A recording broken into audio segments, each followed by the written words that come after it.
મોરબીમાં ચોંકાવનારી એક ઘટના સામે આવી છે। વિદ્યાર્થીઓ માટેની સાયકલો ભંગાર હાલતમાં જોવા મળી। 1200 જેટલી સાયકલ પડતર અવસ્થામાં હોય તેવા દ્રશ્યો સામે આવ્યા।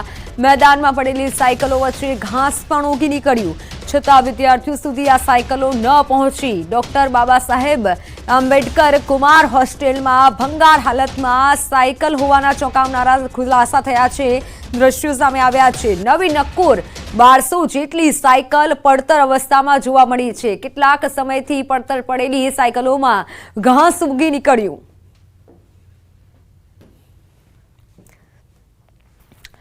તો સાયકલો વચ્ચે ઘાસ ઉગી નીકળ્યું હોય તેવી ઘટના બની છે અને દ્રશ્યો તમે જ જોઈ લો। વિદ્યાર્થીઓને આ સાયકલ કેમ નથી આપવામાં આવી તેવા અનેક સવાલો થઈ રહ્યા છે। લગભગ 1200 જેટલી સાયકલ ભંગાર હાલતમાં જોવા મળી છે। સાયકલો વચ્ચે હવે તો ઘાસ પણ ઉગી નીકળ્યું છે, પરંતુ વિદ્યાર્થીઓ સુધી આ સાયકલ નથી પહોંચી। ડોક્ટર બાબા સાહેબ આંબેડકર ખાસ કરી જો વાત કરવામાં આવે તે અંતર્ગત આ સાયકલો મળતી હોય છે।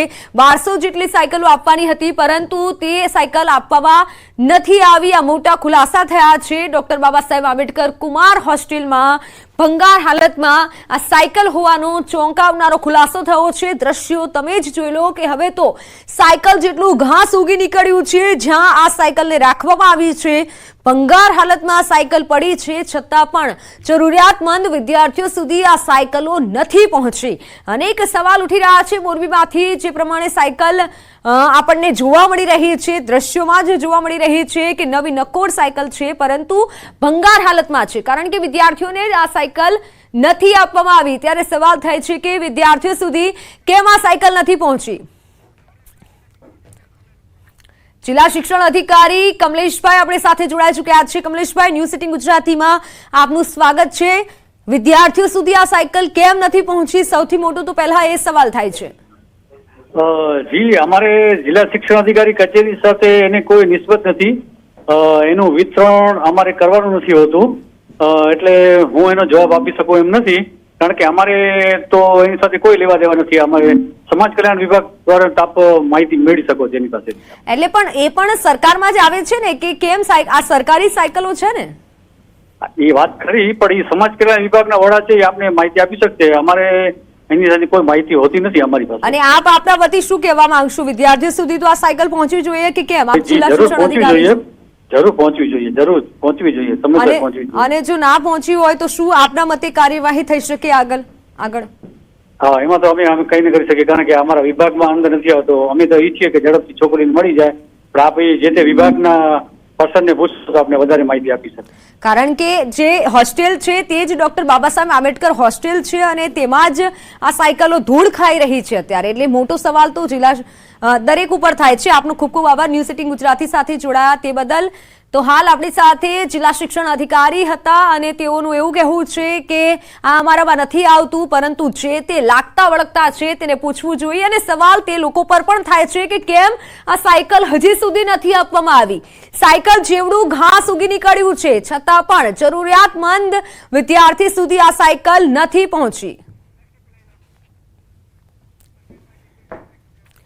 તો અમદાવાદમાં આરટીઈના વિદ્યાર્થીઓ સાથે ભેદભાવનો આરોપ છે। ગોતાની KN પટેલ સ્કૂલ સામે વાલીઓએ આક્ષેપ કર્યો। આરટીઈના વિદ્યાર્થીઓનો વર્ગ અલગ રખાતો હોવાની ફરિયાદ છે। KN પટેલ સ્કૂલને ડીઈઓએ નોટિસ ફટકારી છે। શિક્ષણ નિરીક્ષકને તપાસના આદેશ પણ આપ્યા છે। તપાસ બાદ આગળની કાર્યવાહી હાથ ધરાશે। આરટીઈના વાલી દ્વારા અહીંયા એક રજૂઆત આપવામાં આવેલી છે। KN પટેલ સ્કૂલ ગોતા, તેમાં વિદ્યાર્થીઓનો વર્ગ આરટીઈનો અલગ રાખવામાં આવે છે, તે પ્રકારની તેમની રજૂઆત છે અને આધાર પુરાવા સમયપત્રકના મૂકેલા છે। ટાઈમ ટેબલ વિષયનું પણ મૂકવામાં આવેલું છે। આને ધ્યાને લઈ શાળાને અમે કારણદર્શક નોટિસ પાઠવી છે અને તપાસના આદેશ અમારા શિક્ષણ નિરીક્ષકને આપ્યા છે। તપાસ રિપોર્ટ આવેથી આગળની કાર્યવાહી કરીશું। વેરાવળ પાલિકાની સામાન્ય સભામાં હોબાળો મચ્યો। કોંગ્રેસના નગર સેવકે જન્મ મરણના શાખાના રજિસ્ટ્રાર 12 વાગે ઓફિસે આવતા હોવાનો આરોપ લગાવ્યો હતો। નગર સેવકે આરોપ કરતા રજિસ્ટ્રારે અકળાઈ અને કહ્યું કે હા, હું 12 વાગે આવું છું। ચીફ ઓફિસરે અધિકારીનો લૂલો બચાવ કરતા કહ્યું કે અધિકારી ઓફિસે આવ્યા બાદ નોંધ કરી કામે જતા હોય છે, કંઈક હશે તો અમે કાર્યવાહી કરીશું।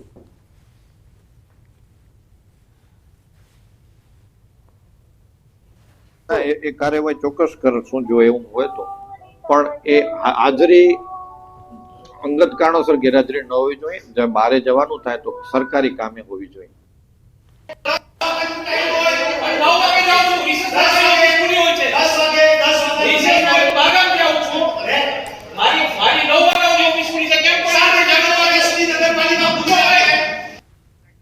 વઢવાણના મેળા આયોજકો દ્વારા ગઈકાલે વિરોધ કર્યા બાદ આજે હરાજી પ્રક્રિયા હાથ ધરાઈ હતી. શહેરના મેળાના ગ્રાઉન્ડ માટે હરાજી બંધ. હરાજી દરમિયાન સૌથી ઊંચો ભાવ ₹55.26 લાખ બોલાયો. સૌથી ઊંચી બોલી બોલનાર મેળા આયોજકને ગ્રાઉન્ડ ફાળવાયું હતું. ગ્રાઉન્ડ ફાળવવામાં આવ્યું હતું. સરકારની લોકમેળા માટે જાહેર કરેલ તમામ એસઓપીનું ચુસ્તપણે પાલન થશે. વઢવાણના લોકમેળા માટે કુલ 11 મેળા આયોજકોએ ટેન્ડર ભર્યા હતા. પાલિકાના ચીફ ઓફિસર, પ્રમુખ, એન્જિનિયર સહિતના હોદ્દેદારોની ઉપસ્થિતિમાં હરાજી કરાઈ હતી. ગઈકાલે મેળા આયોજકો દ્વારા વિરોધ કરવામાં આવ્યો હતો અને એક મીટિંગ પણ મળી હતી. લોકમેળા માટે 11 આયોજકોએ ટેન્ડર ભર્યા હતા. તો આ તરફ વઢવાણ ચીફ ઓફિસર સહિતના હોદ્દેદારો પણ તેમાં ઉપસ્થિત રહ્યા હતા. પરંતુ વઢવાણ લોકમેળાનું કોકડું હજુ પણ ઉકેલાયું નથી. ગૂંચવાયું છે. મેળાના ગ્રાઉન્ડ માટે હરાજી પ્રક્રિયા યોજાઈ.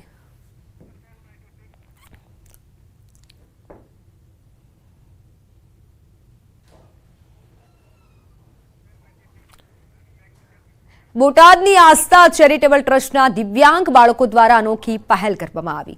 બાળકોએ વેચાણ માટે રાખડી બનાવવાની શરૂઆત કરી. અલગ અલગ ગ્રુપમાં વિદ્યાર્થીઓ રાખડી બનાવી રહ્યા છે. મનોદિવ્યાંગ બાળકોની રાખડીઓનું વિવિધ શાળા કોલેજોમાં સ્ટોલ મારફતે વેચાણ કરાશે. રાખડીના વેચાણ થકી જે નફો આવશે તે બાળકોની તાલીમમાં ઉપયોગમાં લેવાશે.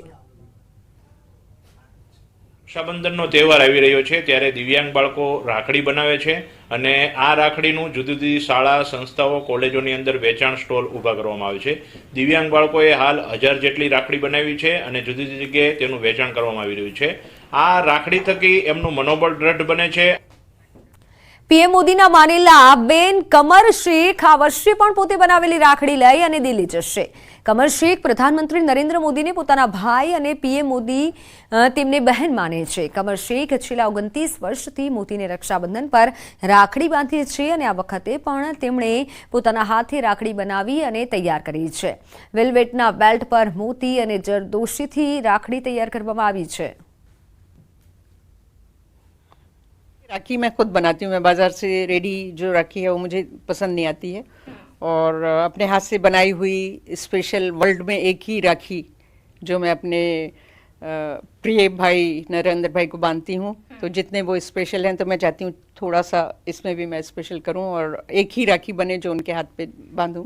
मैं जब जाती हूँ तो बहुत उनको भी अच्छा लगता है और जाहिर है कि भाई बहन का ऐसा लगाव होता है. वो भी खुशी महसूस करते हैं, मैं भी करती हूँ और वो मेरे बारे में, बेटे के बारे में, मोहसिन के बारे में पूछते रहते हैं कि आप लोग कैसे हैं, क्या कर रहे हैं. मैं उनके बिल्कुल करीब खभे से खभा मिला करके, हाथ से हाथ मिला करके जब वो मुझे पूछते हैं कि मोहसिन कैसे हो, सुफियान क्या कर रहा हैगा, कमर के साथ में जो बातें होती है मैं सुनता हूँ तो मुझे ऐसा लगता है कि उनकी 2 मिनट 200 घंटे के बराबर होती. वो मेरे दुनिया की नज़र में वो मेरे बीबी के भाई हैं मगर वैसे मेरे साले होते हैं.